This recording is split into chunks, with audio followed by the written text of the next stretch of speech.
When most people hear military AI robots, they picture the wrong thing. They picture killer drones. They picture autonomous weapons. They picture humanoid machines on a battlefield. But one of the most important military AI stories right now is not about a robot that shoots. It is about robots crawling across US warships, flying into tight compartments, scanning steel, inspecting welds, and helping solve one of the biggest hidden problems in the entire Navy: too many ships spending too much time unavailable. And if that sounds less exciting than battlefield AI, that is exactly why this story is easy to underestimate. Because this is not really a story about cool robots. It is a story about what happens when a military realizes that one of its biggest weaknesses is not always enemy fire. Sometimes it is maintenance. And that is why this contract matters. Because the US Navy may have just made one of its most practical AI moves yet. On March 17th, Reuters reported that Gecko Robotics landed a 5-year US Navy deal with a ceiling of $71 million to deploy wall-climbing robots and artificial intelligence across ships in the Pacific Fleet. Related reporting said the contract begins as a 5-year IDIQ with an initial award worth up to $54 million and work starting on 18 ships assigned to the US Pacific Fleet. Gecko described it as a first-of-its-kind maintenance contract awarded to a robotics firm. That is a strong headline, but it still undersells what is actually happening. The real hook is this: a warship does not need to be destroyed to become strategically useless. It only needs to be unavailable when it is needed. That is the pressure point underneath this entire story. Because when people think about naval power, they think about missiles, carriers, submarines, and who can dominate the Pacific. What they usually do not think about is repair backlog. But repair backlog is exactly where this gets serious. A ship stuck waiting on inspection, waiting on repair decisions, waiting on parts, or waiting on dock time is not helping you deter anyone. It is not projecting power. It is not helping you in the Pacific. It is just expensive steel with a long to-do list. And that is what makes this story more interesting than it first appears. Because the Navy is not bringing in AI robots because robots are cool. It is bringing them in because delays quietly eat readiness. Gecko says this work supports the Navy's push toward 80% fleet readiness by 2027. And that is where Gecko comes in. If you only hear the headline, it is easy to think this is some random startup that got lucky with a defense contract. That is not really what this is. Gecko is not the kind of AI company most viewers know. It is a Pittsburgh robotics company that spent years working on hard physical infrastructure. The kind of infrastructure where corrosion, cracking, wear, and hidden degradation turn into very expensive problems if you catch them too late. Reuters says Gecko already operates around 250 robots across government and commercial customers and plans to add another 50 to 60 this year. That matters because Gecko is not coming out of the usual AI news world. This is not new model, new benchmark, new chatbot, new viral demo. This is a company built around the idea that critical infrastructure needs better inspection, better data, and faster decisions. That is a very different kind of AI story. And ironically, it may be the kind that gets adopted faster in the real world. Gecko is also not tiny anymore. In 2025, the company announced it had reached unicorn status at a $1.25 billion valuation. That does not automatically prove anything, but it does tell you investors have been taking this thesis seriously. AI plus robotics for critical infrastructure is not some side bet anymore. And here is another thing that makes this topic stronger. The exact robot model names in this Navy rollout are not publicly disclosed. That is worth saying directly because otherwise people start inventing precision that the public reporting does not actually give us. What is confirmed is the type of systems involved. Public reporting describes wall-climbing robots, drones, sensors, and Gecko's AI software platform called Cantilever. Reuters says these systems can climb hulls, move through ballast tanks, fly through confined spaces, and gather structural and material data. But the open reporting does not give a clean public roster of exact model names tied to this contract. And honestly, that makes the story cleaner, because the deeper point here is not which exact robot SKU is this. The deeper point is what the system is meant to do. And functionally, the mission is pretty clear. These systems are supposed to inspect ship hulls, decks, welds, ballast tanks, and other hard-to-reach spaces where manual inspection is slow, expensive, dangerous, inconsistent, or all of the above. Gecko has said the work will support destroyers, amphibious warships, and littoral combat ships, starting with 18 vessels in the Pacific Fleet. That is where the story stops feeling abstract. Now you can actually picture it.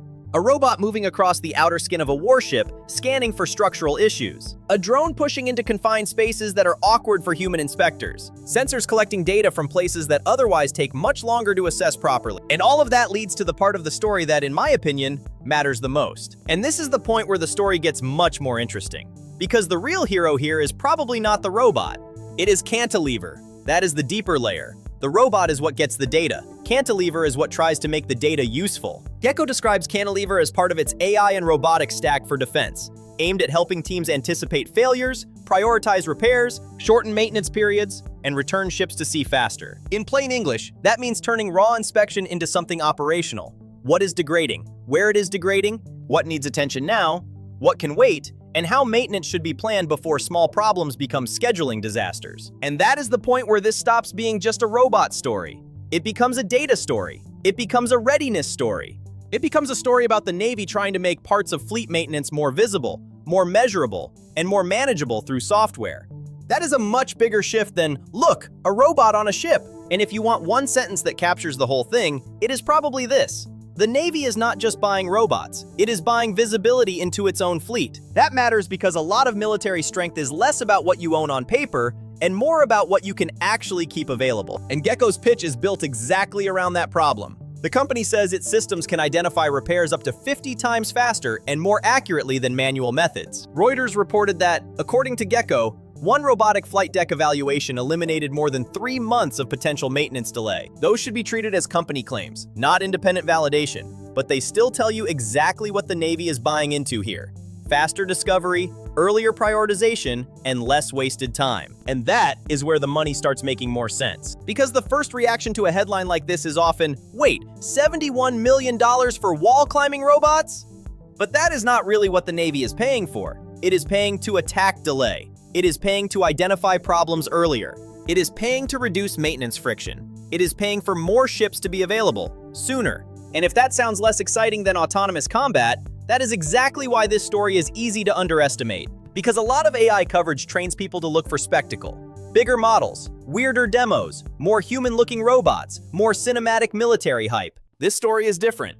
This is not robot theater. This is robotics entering a real maintenance loop on real military hardware. And historically, that is often where big technology shifts become real. Not where the demo is flashiest, but where the operational pain is worst. That is one of the strongest points in this whole topic. The most useful military robot in the near term may not be the one that fights. It may be the one that keeps a warship from disappearing into a maintenance backlog. That is much less cinematic. But from the perspective of a Navy trying to stay ready in the Pacific, it may be much more important. And that brings us to the China angle.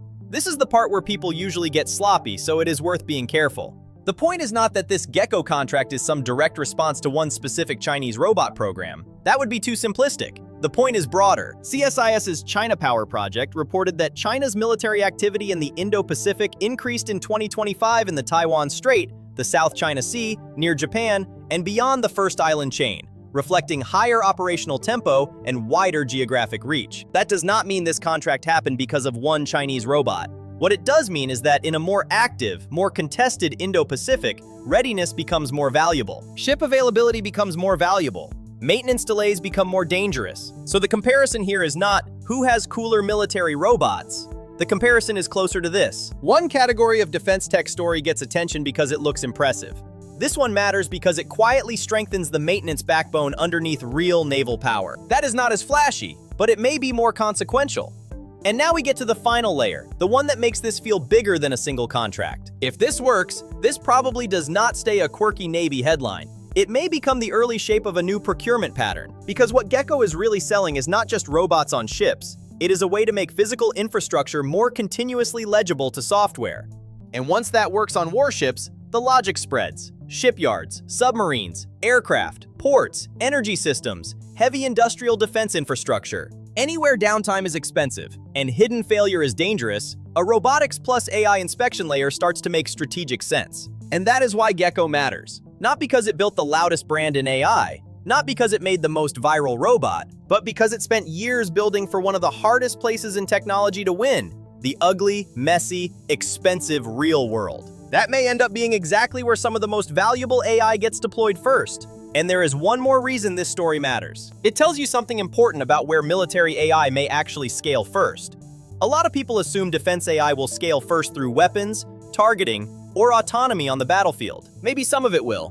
But it is completely possible that one of the first large, durable, and financially obvious military AI categories will be maintenance intelligence. AI systems that inspect expensive assets, surface hidden problems earlier, prioritize repairs, and keep critical platforms available. That would not be the loudest version of military AI, but it might be the most practical. And practical systems are often the ones that spread. So yes, on the surface, this is a story about wall-climbing AI robots going onto US warships. But underneath, it is a story about something bigger. A fleet under pressure, a startup built for infrastructure instead of stage demos, a military customer that cares less about hype and more about uptime, and a new phase of AI where the real question is not just what the system can generate, but what the system can keep running. That is why this contract matters. That is why Gecko matters. And that is why the US Navy's AI robot era starts now.